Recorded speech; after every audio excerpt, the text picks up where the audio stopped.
नमस्कार दोस्तों, ranker maker में आप लोगों का स्वागत है। और ये आधुनिक भारत का इतिहास की हम लोग बात कर रहे थे। इसमें पार्ट 8 तक हो गया था, ये पार्ट 9 है। और गवर्नर जनरल वायसराय, इसके बारे में एक वीडियो आ चुका है पहले से। इसमें ये इसी का पार्ट 2 है, ठीक है। क्योंकि उसमें हमने 4-5 लोगों की बात कर ली थी। रॉबर्ट क्लाइव की बात कर ली थी, वारेन हेस्टिंग्स की बात कर ली थी, और लॉर्ड कॉर्नवालिस की बात कर ली थी, लॉर्ड वेलेस्ली की बात हो गई थी, एंड लॉर्ड आपके विलियम बेटिंग की हो गई थी। उसी के आगे ये कंटिन्यू कर रहे हैं, क्योंकि वो छोटा सा वीडियो रहता है, उसमें सारी चीज़ें आ नहीं पाई थी। इसको नेक्स्ट पार्ट सेकंड ये गवर्नर जनरल वाला है, ठीक है, उसी को कंटिन्यू करते हैं।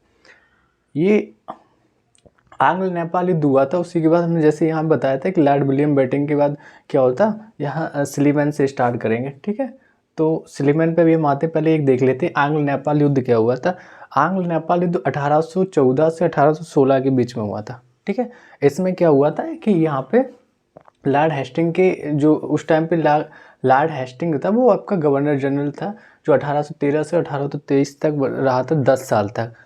अब ये आंग्ल नेपाल युद्ध का मतलब क्या था? आंग्ल नेपाल युद्ध का मतलब ये था कि नेपाल के जो गोरखा राजाशाही थे और यहाँ से ब्रिटिश ईस्ट इंडिया कंपनी, इन दोनों के बीच हुआ था, ठीक है। यहाँ पे जो गोरखा लोग थे, इन्होंने अपनी बहुत सारी जो भूमि थी उसको फिर अंग्रेज़ों को भी देनी पड़ी थी। उसी में एक अपना जो मिथिला करके आती है जगह, वो भी इंडिया के मतलब इनके ब्रिटिश ईस्ट इंडिया कंपनी के अधीन हो गई थी, ठीक है।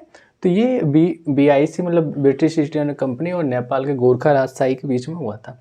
ये 4 मार्च 1800। अच्छा, यहाँ पे एक बात करें कि इसी के बीच में कि आंग्ल नेपाल युद्ध में इस सुगौली की संधि हुई थी, ठीक है। सुगौली की संधि में ये कहा गया था कि ये इतने अपने जो क्षेत्र हैं वो ये ब्रिटिश ईस्ट इंडिया कंपनी को नेपाल ने दिया था। ये 2 दिसंबर 1815 पे इसमें हस्ताक्षर हुआ था, ठीक है। और ये अनुमोदित कब की गई थी? 4 मार्च 1816 में की गई थी। उसी अनुमोदित में जो हस्ताक्षर हुए थे उसी में लिखा था कि ये मिथिला हो गया और भी सारे एरिया हो गए।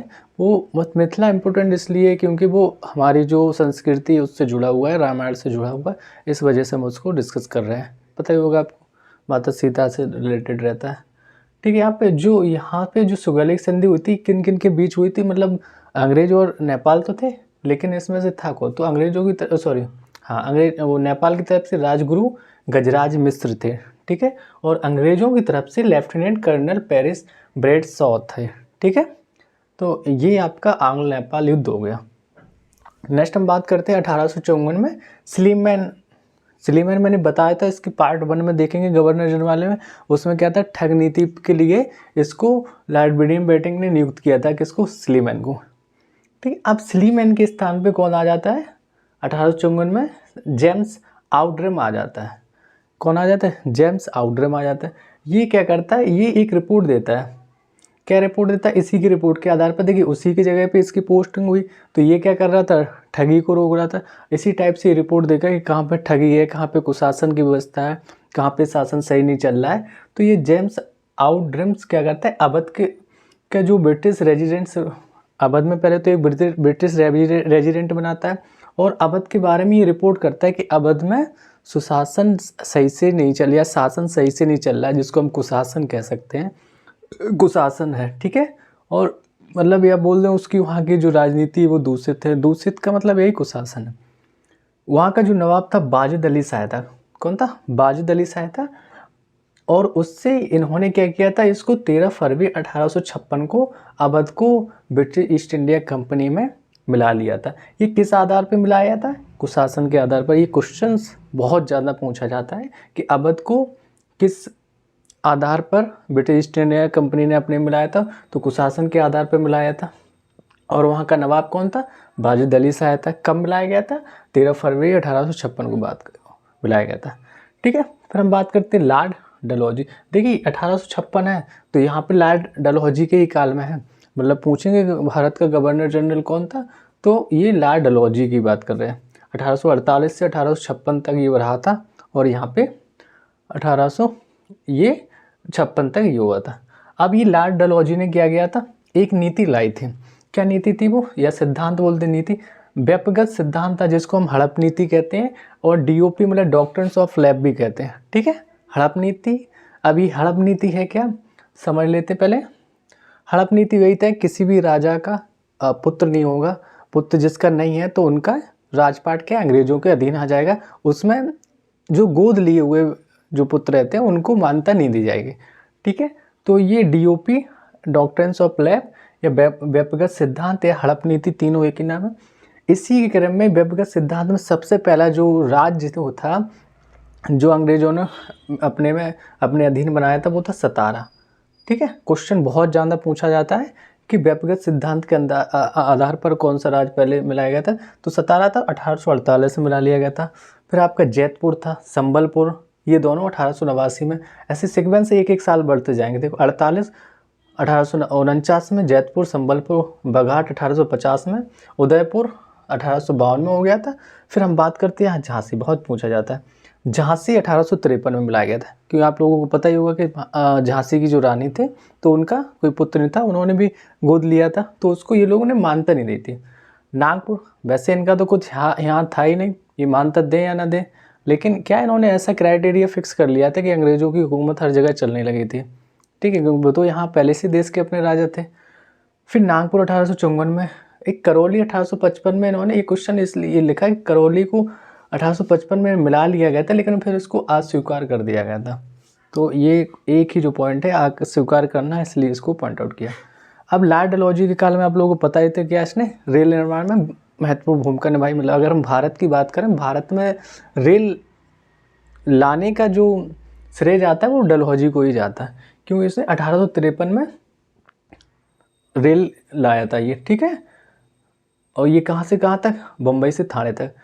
और ये इसका अगर प्रारंभ बात करते हैं तो ग्रेट इंडियन पेनिनसुला रेलवे द्वारा किया गया था। उद्देश्य क्या थे, तो उसके उद्देश्य ये थे सिंपल से कि इनके जो कच्चे माल है, मालों को बंदरगाह तक ले जाना और दूर दराज तक सेना को अपने भेजने के लिए इन्होंने ये लाया था। बकाया इनका ये उद्देश्य नहीं था कि देश में भारत जैसे देश वालों को इससे कुछ फ़ायदा हो, उनके लिए नहीं था, ये अपने स्वार्थ के लिए लाए थे। इनके कच्चे माल बंदरगाहों तक पहुंच जाएंगे, पोर्ट तक पहुंच जाएंगे और सेना दूर दराज देश क्षेत्रों में भेजने के लिए इनके उद्देश्य थे।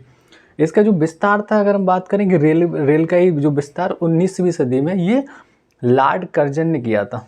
मतलब सबसे ज़्यादा इसका जो विस्तार हुआ लॉर्ड कर्जन के समय में 1900 ईस्वी में हुआ था। ये ब्रिटिश भारत का राज क्षेत्र का अंतिम प्रमुख विस्तार की बात करें तो वो कौन था, तो लॉर्ड डफरिन था, जो जिसने ब्रिटिश भारत के राज क्षेत्र में अंतिम प्रमुख, देखिए यहाँ ब्रिटिश राज क्षेत्र की बात कर दी है और यहाँ पे क्या था, रेलवे की विस्तार की बात करी। तो राज क्षेत्र का मतलब कि किसी कोई भी क्षेत्र हम अभी बाहर ही मिलाएंगे भारत में। तो ये किसके समय था, लॉर्ड डफरिन के समय था। तो 1885 में इन्होंने तृतीय आंग्ल बर्मा युद्ध हुआ था, जिससे क्या किया था, 1 जनवरी 1886 को इन्होंने बर्मा को ब्रिटिश भारत में मिला लिया था। ठीक है, तो ये क्षेत्र हो गया ना कि बर्मा जैसे मिला लिया, तो कब 1886 में, तो ये ब्रिटिश भारत का क्षेत्र बढ़ गया। ठीक है, लॉर्ड कैनिंग के समय विधवा पुनर्विवाह अधिनियम 1856 में आया था। ये आया तो लॉर्ड कैनिंग के समय में था, लेकिन जो भारत के कुछ महान लोग थे उन्होंने अथक प्रयास किए थे, जैसे ईश्वर चंद्र विद्यासागर के प्रयासों से ये विधवा पुनर्विवाह अधिनियम 1856 में लाया गया था। इसका नियम 15 जो था, जिसमें इसको वैधता दी गई थी कि ये वैध होगा, कौन सा, विधवा पुनर्विवाह अधिनियम वैध होगा और इनसे जो बालक पैदा होगा वो भी वैध होगा। ठीक है, ये लिखना जरूरी था उसमें। द्वंद्व केशव कर्वे थे एक, तो 1899 में उन्होंने पूना में विधवा आश्रम की स्थापना की थी। कहाँ पे, पूना में।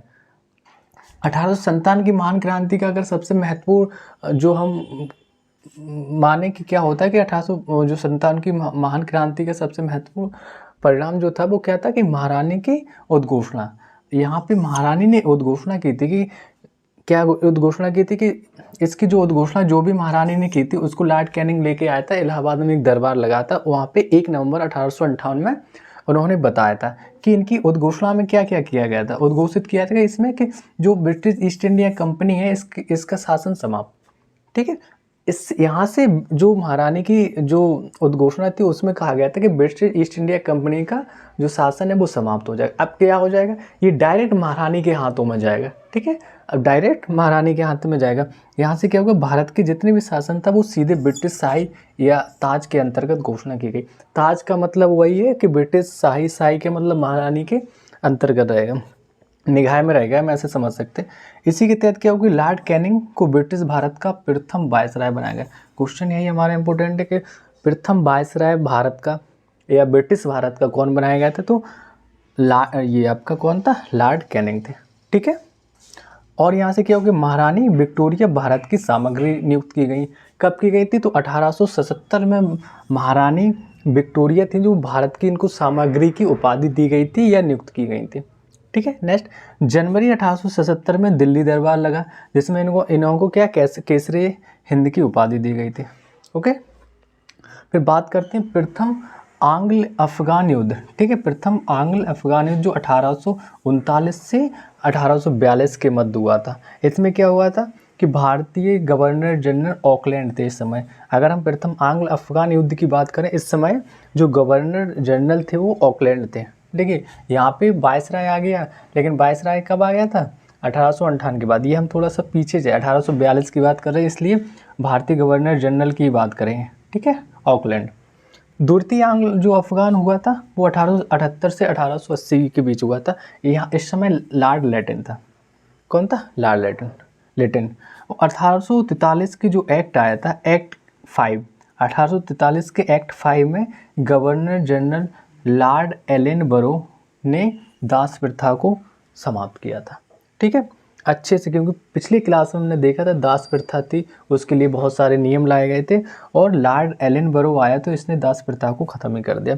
1842 से 1844 क्या हुआ, सिंध को मिला लिया। 1842 से 44 के बीच में ब्रिटिश भारत में सिंध को भी मिला लिया गया था।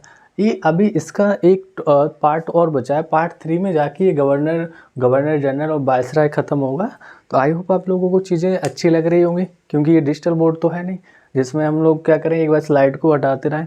तो नेक्स्ट वीडियो में वो आपका आएगा, और कुछ ही समय में सर्टेन टाइम में आप लोगों को अच्छा कंटेंट देने की कोशिश कर रहे हैं।